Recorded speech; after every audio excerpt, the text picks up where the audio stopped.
നമ്മൾ പഠിക്കുമ്പോൾ പലപ്പോഴും ഫേസ് ചെയ്യുന്നൊരു പ്രശ്നമാണ് നമ്മൾ പെട്ടെന്ന് മടുത്തു പോകണു.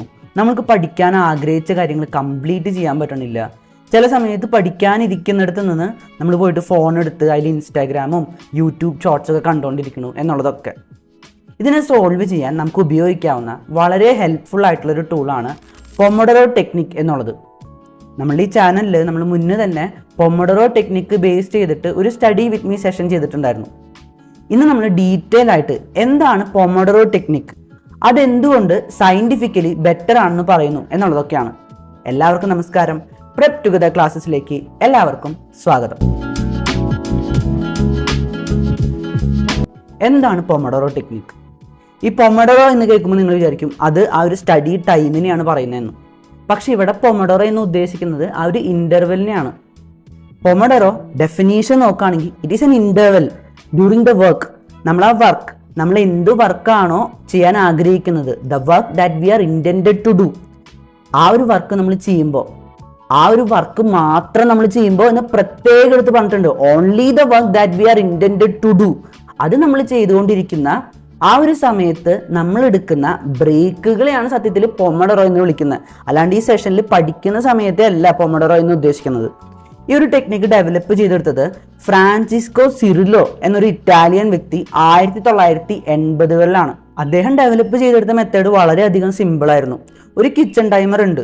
കിച്ചൺ ടൈമറിൽ നമ്മളിങ്ങനെ വൈൻഡ് ചെയ്തിട്ടാണ് അതിന് നമ്മൾ ടൈമർ സെറ്റ് ചെയ്യുക. അപ്പോൾ വൈൻഡ് ചെയ്യുമ്പോൾ നമുക്ക് പഠിക്കാൻ അല്ലെങ്കിൽ ആ ഒരു വർക്ക് ചെയ്യാനുള്ളൊരു ആഗ്രഹമാണ് അവിടെ ഡെവലപ്പ് ചെയ്ത് വരുന്നത്. നമുക്ക് അത്ര ആഗ്രഹം ഉള്ളതുകൊണ്ടാണല്ലോ നമ്മൾ ടൈമർ എടുത്ത് വൈൻഡ് ചെയ്യുന്നത്. അങ്ങനെ നമ്മൾ ആ ടൈമർ വൈൻഡ് ചെയ്ത് നമ്മളുടെ അടുത്ത് വെക്കും. അദ്ദേഹം ഒരു 25 മിനിറ്റ് ടൈമർ എന്നുള്ള രീതിയിലാണ് വർക്കിനായിട്ട് വെച്ചിരുന്നത്. അപ്പോൾ 25 മിനിറ്റ് വർക്കിനായിട്ട് വെക്കുന്നു. അതിനുശേഷം ആ ഒരു 25 മിനിറ്റ് കഴിയുമ്പോൾ ടൈമർ അടിക്കും, നമ്മൾ എഴുന്നേക്കും, 5 മിനിറ്റ് നമ്മൾ ബ്രേക്കിനായിട്ട് ടൈമർ വയ്ക്കും, നമുക്ക് ഇഷ്ടമുള്ള കാര്യങ്ങൾ നമ്മൾ പോയി ചെയ്യും. അതിനുശേഷം തിരിച്ചു വരും, വീണ്ടും നമുക്ക് വർക്ക് ചെയ്യണമല്ലോ, അപ്പോൾ നമ്മൾ വൈൻഡ് ചെയ്ത് ആ ഒരു 25 മിനിറ്റ് വീണ്ടും വെക്കും. അതായിരുന്നു അന്ന് ഡെവലപ്പ് ചെയ്ത ടെക്നിക്ക്. ഇത് അതുപോലെ തന്നെ കിച്ചൺ ടൈമർ തന്നെ യൂസ് ചെയ്യണമെന്നൊന്നുമില്ല. നമുക്ക് ഏത് ടൈമർ യൂസ് ചെയ്ത് നമുക്ക് പൊമോഡോറോ ടെക്നിക്ക് സെറ്റ് ചെയ്യാം. ഇവിടെ അങ്ങനെ സ്പെസിഫിക് ആയിട്ട് ഇത്ര ടൈമാണ് നമ്മൾ വർക്ക് ചെയ്യാനായിട്ട് ഉപയോഗിക്കേണ്ടത്, അല്ലെങ്കിൽ ഇത്ര ടൈം ബ്രേക്ക് വെക്കാൻ പാടുള്ളൂ എന്നൊന്നുമില്ല.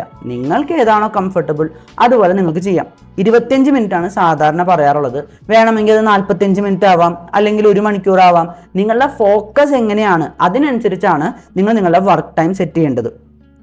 ഇവിടെ ഒരു സയൻറ്റിഫിക് ആയിട്ട് നമ്മൾ നോക്കുകയാണെങ്കിൽ ഇവിടുത്തെ കാര്യം എന്താണെന്ന് വെച്ച് കഴിഞ്ഞാൽ നമ്മുടെ ബ്രെയിന് കുറേ അധികം നേരമൊന്നും അത്രയും നല്ല രീതിയിൽ ഫോക്കസ് ചെയ്യാൻ പറ്റില്ല. അപ്പം നമ്മൾ ഇങ്ങനത്തെ ടൈം വെക്കുമ്പോൾ നമ്മൾ ആ ഒരു 25 മിനിറ്റ് ഒക്കെയാണ് നമ്മുടെ ബ്രെയിന് അടിപൊളിയായിട്ട് ഫോക്കസ് ചെയ്യാൻ പറ്റുക. അപ്പോൾ ആ ഒരു നേരം നമ്മൾ അടിപൊളിയായിട്ട് ഫോക്കസ് ചെയ്യും. നമ്മൾ അതിൽ നിന്നൊരു ബ്രേക്ക് എടുക്കും. നമ്മൾ ആ ബ്രേക്ക് എടുത്ത് കഴിഞ്ഞ് തിരിച്ചു വരുമ്പോൾ നമ്മൾ വീണ്ടും ആ ഒരു ഫോക്കസ് പോയിന്റിലോട്ട് നമ്മൾ തിരിച്ചെത്തും. അല്ലാതെ നമ്മൾ ചില സമയത്ത് നമ്മൾ പഠിക്കുമ്പോൾ നമ്മൾ കാണാറുണ്ടല്ലേ, നമ്മൾ വെറുതെ ഇങ്ങനെ ഇരിക്കണു, പ്രത്യേകിച്ചൊന്നും നടക്കണില്ല, നമ്മൾ അങ്ങോട്ട് നോക്കുന്നുണ്ട് ഇങ്ങോട്ട് നോക്കുന്നുണ്ട്, പക്ഷെ പ്രത്യേകിച്ചൊന്നും നടക്കണില്ല. അപ്പം അങ്ങനത്തെ വേസ്റ്റ് ആയിട്ട് പോകുന്ന സമയത്തിനൊക്കെ ഇവിടെ പ്രൊഡക്ടിവിറ്റിയിലോട്ട് മാറ്റി തീർക്കാൻ പൊമോഡോറോ ടെക്നിക്ക് ഹെൽപ്പ് ചെയ്യും. ഇനി നമുക്ക് പൊമോഡോറോ ടെക്നിക്ക് ചെയ്യാനായിട്ട് നമുക്ക് ഉപയോഗിക്കാവുന്ന കുറച്ച് സ്റ്റെപ്സ് നമുക്ക് നോക്കാം. ആദ്യത്തെ സ്റ്റെപ്പ് എന്ന് പറയുന്നത് നമ്മൾ എന്ത് വർക്കാണോ ചെയ്യേണ്ടത് അത് ആദ്യം തന്നെ സെറ്റ് ചെയ്ത് വെക്കണം. നിങ്ങൾക്ക് പറ്റുമെങ്കിൽ തലേ ദിവസം തന്നെ ഒരു ടു ഡു ലിസ്റ്റ് ഒക്കെ ഉണ്ടാക്കി വെക്കാം. അപ്പം നമ്മുടെ ടാസ്ക് സെറ്റ് ചെയ്ത് വെക്കണം. അതിനുശേഷം നമ്മൾ എത്ര ടൈമാണ് പഠിക്കാൻ പോകുന്നതെന്ന് നമ്മൾ തീരുമാനിച്ചു വെക്കണം. നമ്മളിപ്പോൾ 25 മിനിറ്റ് ആയിരിക്കാം, 30 മിനിറ്റ് ആയിരിക്കാം. അങ്ങനെ നമ്മളുടെ ഓരോ സെഷനും എത്ര ലെങ്ത് ആയിരിക്കും എന്നുള്ളതും, അതുപോലെ തന്നെ നമ്മൾ ടോട്ടൽ എത്ര ലോങ്ങർ സെഷൻ, അതായത് കുറേ അധികം സെഷൻ ചേർന്ന് നമ്മളൊരു ലോങ്ങർ സെഷനായിട്ട് ഫോം ചെയ്യില്ലേ, അത് എത്ര നേരം ഉണ്ടാവുമെന്നും നമ്മൾ ഡിസൈഡ് ചെയ്ത് വെക്കണം. അതിനുശേഷം മൂന്നാമത്തെ സ്റ്റെപ്പായിട്ട് വരുന്നത് നിങ്ങൾ ആ ഒരു വർക്ക് ചെയ്യാനായിട്ട് ഇരിക്കണം. ആ വർക്ക് ചെയ്യാനായിട്ട് നിങ്ങൾ ഇരുന്ന് കഴിഞ്ഞാൽ അവിടെ നിന്ന് വേറൊരു കാര്യത്തിനുമായിട്ടും എണീക്കരുത് എന്ന് നിങ്ങൾ തീരുമാനിക്കണം. ഇവിടെ എന്താ ഗുണം എന്ന് വെച്ച് കഴിഞ്ഞാൽ നിങ്ങളിപ്പോൾ ഒരു 25 മിനിറ്റാണ് നിങ്ങൾ ടൈം വെച്ചിരിക്കണമെന്ന് വിചാരിക്കും. അപ്പോൾ നിങ്ങൾ 5 മിനിറ്റ് പഠിച്ചു. അപ്പോൾ നമ്മൾ നോക്കുമ്പോൾ 20 മിനിറ്റും കൂടെ പഠിച്ചാൽ മതി.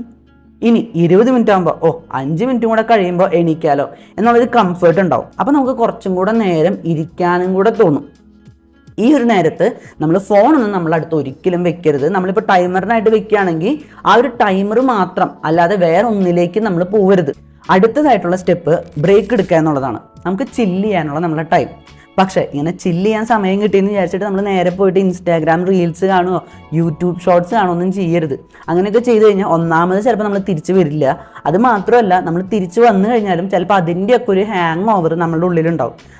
നമ്മൾ പഠിക്കുന്നിടത്ത് നിന്ന് എണീറ്റിട്ട് നമുക്കൊന്ന് അങ്ങോട്ടും ഇങ്ങോട്ടേക്കൊന്ന് നടക്കാം. അതൊക്കെ നമ്മളുടെ ബോഡിയുടെ ഹെൽത്ത് മെയിൻറ്റെയിൻ ചെയ്യാനും കൂടെ ഹെൽപ്പ് ചെയ്യും. നമ്മൾ ഒരേ സ്ഥലത്ത് കുറേ നേരം ഇരുന്ന് പഠിച്ചു കഴിഞ്ഞാൽ അത് ശരിയൊന്നുമല്ല. പിന്നെ നമുക്ക് ചെറിയ പാട്ടൊക്കെ കേൾക്കാം. നമുക്ക് വേണമെങ്കിൽ കുറച്ച് ബ്രീത്ത് ഇൻ ബ്രീത്ത് ഔട്ട് അങ്ങനെ ഒരു എക്സസൈസ് ചെയ്യാം, അല്ലെങ്കിൽ ചെറിയ രീതിയിലുള്ള വർക്കൗട്ടുകളൊക്കെ ചെയ്യാം. ഇതൊക്കെ നമുക്ക് ആ ഒരു ബ്രേക്ക് എന്ന ഒരു ടൈമിൽ നമുക്ക് ചെയ്യാം. അപ്പോൾ ചില്ലെന്ന് പറയുമ്പോൾ ഇൻസ്റ്റാഗ്രാമും യൂട്യൂബ് ഷോർട്സ് ആണെന്ന് നിങ്ങൾ ഒരിക്കലും വിചാരിക്കരുത്.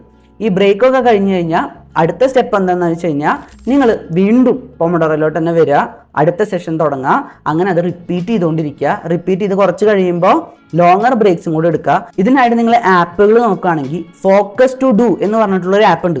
ഇത് പെയ്ഡ് പ്രൊമോഷനൊന്നും അല്ല കേട്ടോ. എൻ്റെ ചാനൽ അത്ര വലിയ ചാനലൊന്നും നിങ്ങൾക്ക് അറിയാം.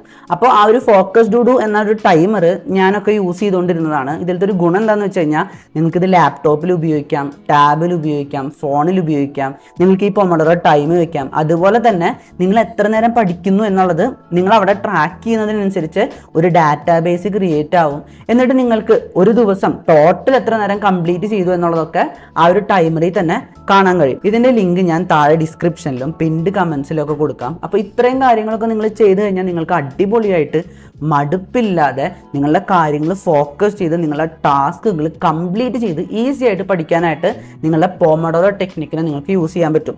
ഇത് നിങ്ങൾക്ക് ആദ്യം ചെയ്തു തുടങ്ങുമ്പോൾ എന്തെങ്കിലും ബുദ്ധിമുട്ടുണ്ടെങ്കിൽ നമ്മളെ ചാനലിൽ സ്റ്റഡി വിത്ത് മീ സെഷൻ ഉണ്ട്. അതിൽ പൊമഡോറോ ചെയ്തിട്ടാണ് ഞാൻ ആ ഒരു സ്റ്റഡി സെഷൻ ചെയ്തിട്ടുള്ളത്. അത് നിങ്ങൾക്ക് കാണാവുന്നതാണ്. എൻ്റെ കൂടെ തന്നെ ഇരുന്ന് നിങ്ങൾക്ക് പഠിക്കാവുന്നതാണ്.